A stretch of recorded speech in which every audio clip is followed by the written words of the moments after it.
Well, about a year after I got married, we had our first son, Daniel.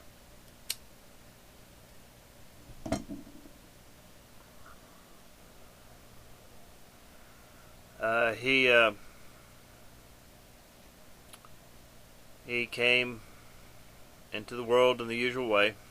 Nothing extraordinary about the pregnancy. Uh, he did come on his due date, which was interesting. In February of 2002, we had our son, Daniel. I remember my brother saying to me when I was holding my infant son, who had just been born, "You feel like the weight of the world is on your shoulders." That about sums it up.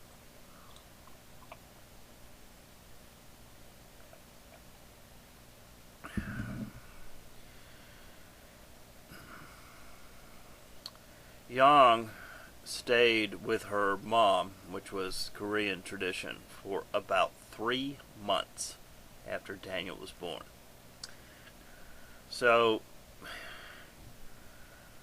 I basically missed when he was an infant with the father. Excuse me. The father is less than necessary at that point anyway. She breastfed him for, gosh, over, I'm going to say, 2 years, more than 2 years.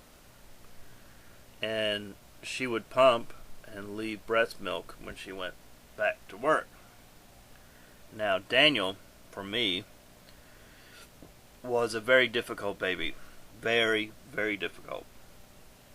He would scream from pretty much the moment she left for work until I put him down to bed at night. I don't know. I never had younger siblings. I don't know anything about babies at this point. Nothing. So I would try to keep him from crying, but he would scream. Just a constant scream for 2 hours. And I remember going to my parents' home one night with him, and my mother, who's had 3 children, said there is something wrong with this child. There's something wrong with him. Of course, Yang never had the pleasure of dealing with that because she would just put him on the boob and not have to worry about anything. Normally they slept together during the day, off and on. And I watched him at night. She only worked 3 days a week, but considering she worked a 12-hour shift, you've got another day at least where she has to make up for her sleep. So I'm not complaining about it. Certainly was a test of my patience, Daniel was, as a baby. But we made it through.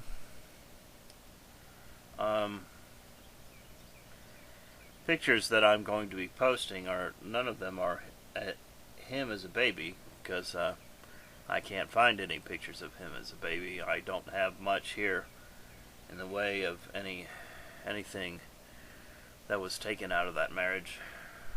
I gave her the house. I was later told that I was entitled to half of her 401k,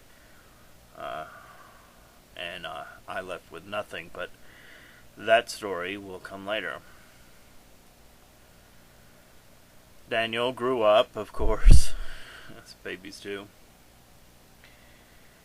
Now, something changed in Yang, honestly, once Daniel came. Now, she not only works as a nurse, she works mother-baby, so she's very familiar with infants and babies. and I couldn't do anything right with Daniel. Nothing. I couldn't hold him right. I couldn't walk him right. I couldn't do anything right with him. And she was just on me constantly about Daniel. Constantly. It became to a point where it was intolerable. Really, it was.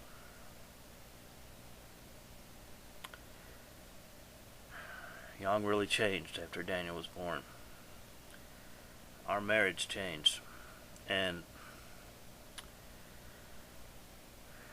Young is the type of person that takes no mistakes. Any mistake at all, normal human mistakes, is just not tolerable to her. So, it was difficult. It was difficult.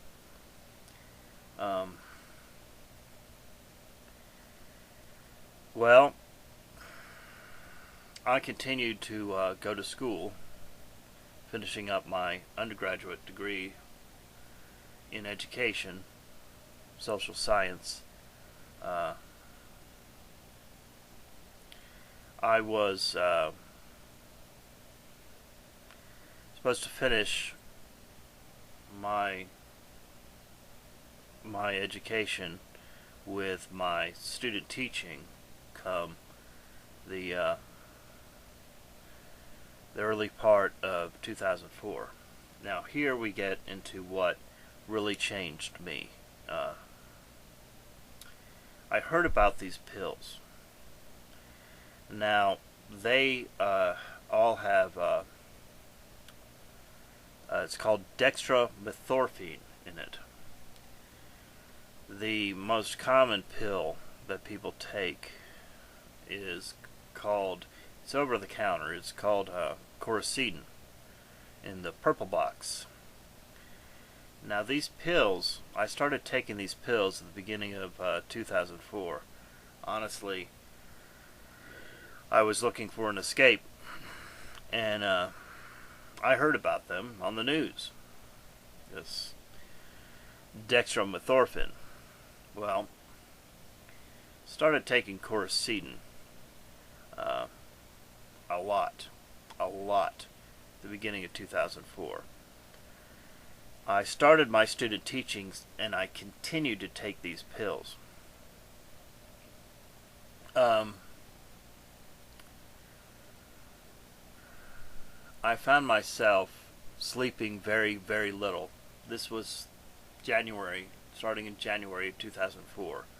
These pills are compared to PCP. The worst parts of the pills. You really delve down deep into your own subconscious, and wrestle with the demons that are there.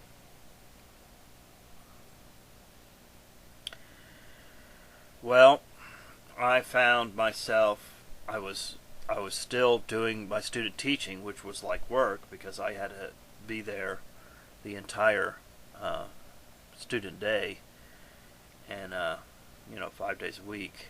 And I was in a school that is less than the nicest school in Huntsville, inner city high school. I was taking these pills just like crazy. I had become really an addict to them. I was sleeping an average of maybe 6 to 8 hours a week at this point. I would spend just all night long on Christian chat rooms. I had got it in my head to start talking about Lucifer. Well, I have come to the conclusion as to what Lucifer is. Lucifer is nothing but the morning star. It is just another name for the morning star that is Venus, a Latin name. I have a video about this called Lucifer and Satan are not the same being. Well, Lucifer is not a being at all, folks. So these people who call themselves Luciferians and whatnot are just fools. Lucifer is only the Latin name for the planet Venus. That's all it is. You are just referencing Venus, unless you're, of course, worshipping the goddess Venus, and somehow she represents Lucifer. I don't know. But what I do know is Lucifer is only a name, a Latin name, for this planet Venus. Got it in my head come March that I needed to tell people. I was taking these pills constantly, and these pills, comparable to PCP, on top of the fact that I wasn't sleeping, I was going around just telling random people on the street about what I believed was going to happen, and that was I believed at that point that George W. Bush was going to declare martial law, and that people needed to leave the country. Well, I got it in my head to go around and tell everybody this. Now, I am not going to sit here and tell you that what I was doing was at all sane. It wasn't. I was heavily influenced by the drugs, and I was heavily influenced by the fact that I hadn't slept in so long, not real sleep. So, in March of 2004, I found myself in a high school. I had just walked in through a side door. And just as I was telling these random people, I walked into a room and there was a few high school kids in it. I think it was a class for exceptional students, they call them. I bent over and I whispered in this girl's ear, "Get out of the country." Now, I mean, get out of the country because there's martial law is about to be declared. She freaked out and started screaming. Well, the police came and they took me off to the hospital. I was on a manic high like you wouldn't believe for weeks after that. I was in the hospital for 9 or 10 days. I don't know how long. And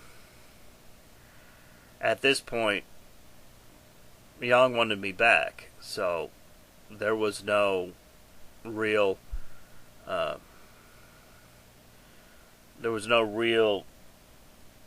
worry about me being committed in 2004.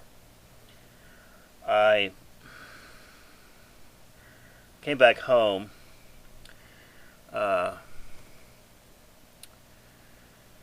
I ended up finishing up my schooling.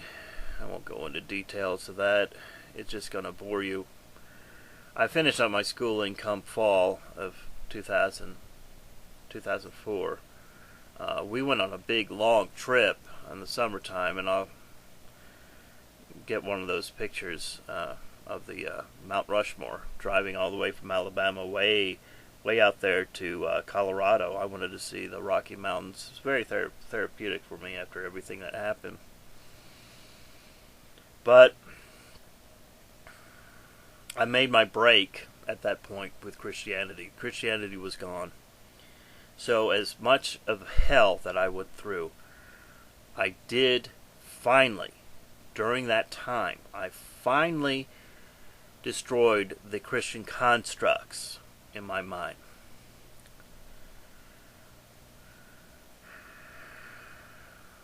And I started drinking again after 9 years. So, there was that.